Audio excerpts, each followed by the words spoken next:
Toutes les entreprises de la branche ferroviaire sont concernées. À la SNCF, les contractuels embauchés depuis le 1er janvier 2020 se verront appliquer ces nouvelles règles, ainsi que les contractuels ex-RH 0254. La direction SNCF annonce également un dépoussiérage du statut avant juin pour aligner certaines dispositions sur l'accord de branche. Tous les cheminots sont donc bien concernés. Nous serons tous placés sur un emploi type et une classe de 1 à 9 qui remplacera notre qualification de A à H. L'accord liste les 152 emplois types sur lesquels les cheminots pourront être placés. Il prévoit aussi un système de pesage pour déterminer la classe et la rémunération correspondante. Ensuite, l'accord prévoit 3 règles d'évolution salariale, la majoration de salaire pour progression professionnelle qui permet de tenir compte de la maîtrise du métier au fil du temps, le déroulement de carrière qui permet de passer d'une classe à l'autre ou d'un emploi type à l'autre, la majoration de salaire pour ancienneté, et enfin, le patronat a voulu ajouter un chapitre sur les facilités de circulation. Déjà, ce n'est pas une grille de salaire, c'est une grille de rémunération annuelle garantie. Autrement dit, des minima que les employeurs peuvent librement dépasser. Ça signifie déjà qu'il n'y a pas de garantie mensuelle de rémunération. Votre salaire peut donc varier au cours de l'année en fonction des hausses et des baisses de charges. Ensuite, il n'y aura pas forcément d'égalité entre les salariés effectuant le même travail. Et enfin, ça signifie que les seuils de progression professionnelle n'augmentent pas votre salaire, mais le minima de votre classe. Si votre salaire est déjà au-dessus du minima, il n'augmentera pas. Or, les minima sont très bas.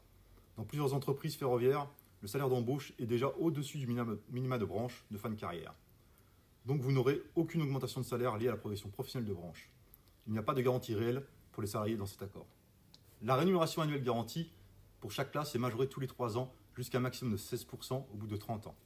Comme on l'a vu, ça ne suffit pas que le salaire augmente réellement. Mais en plus, le niveau de progression est très faible. Avec le système de position de rémunération et des règles de notation, un cheminot au statut à la SNCF peut espérer en moyenne 35% de majoration sur une carrière, c'est-à-dire le double de ce que prévoit l'accord de branche. Il n'y a aucune garantie, puisque le passage d'une classe à l'autre dépendra totalement de la bonne volonté de l'employeur, qui n'aura aucun compte à rendre aux représentants du personnel. Un cheminot pourrait donc passer toute sa carrière dans sa classe d'embauche. Il n'y a pas non plus de reconnaissance de diplôme ou de dispositif de passage d'un collège à l'autre, comme les examens et concours qui existaient à la SNCF. Oui, en plus des seuils de progression professionnelle qui s'appliquent au minima, il est prévu une majoration d'ancienneté qui s'applique, elle, au salaire de l'agent. En revanche, elle n'est que de 18% au bout de 30 ans pour les classes 1 à 6 et de 9% pour les classes 7 et 8.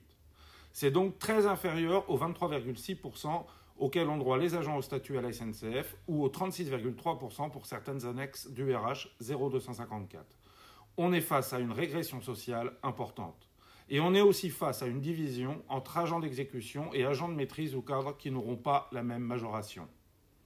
Elle n'existe pas puisque l'accord ne prévoit pas d'obligation pour les employeurs. Ils peuvent attribuer des FC à leurs salariés exactement comme ils le pouvaient sans accord de branche.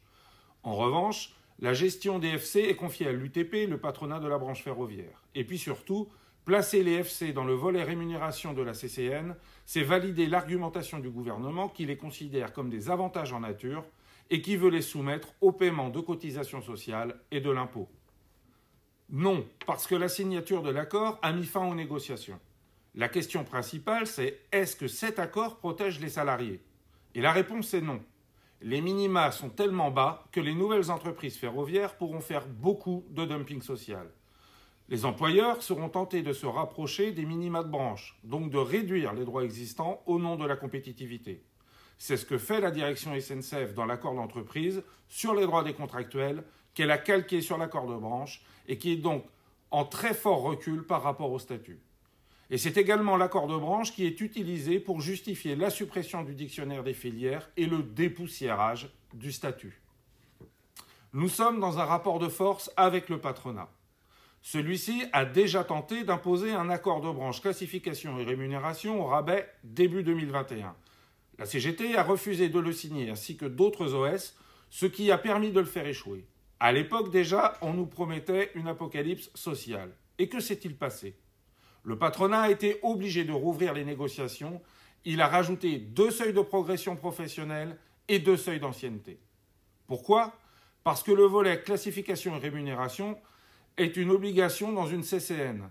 Donc le patronat avait besoin de la signature des organisations syndicales. il fallait continuer à refuser de signer l'accord pour maintenir la pression jusqu'à ce que les propositions soient suffisantes pour réellement protéger les salariés.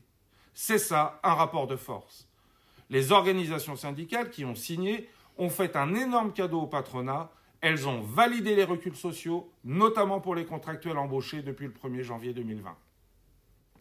D'abord, en constatant que cela est utilisé par la direction SNCF pour réduire les droits des contractuels et pour justifier la réécriture du statut, les syndicats qui ont signé l'accord de branche peuvent retirer leur signature.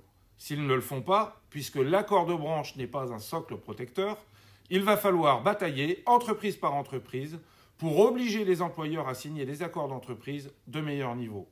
C'est le sens de la campagne de la CGT et du livret qu'elle a édité sur les droits existants. Donc, il faut s'organiser, entreprise par entreprise, avec la CGT, pour mener cette bataille.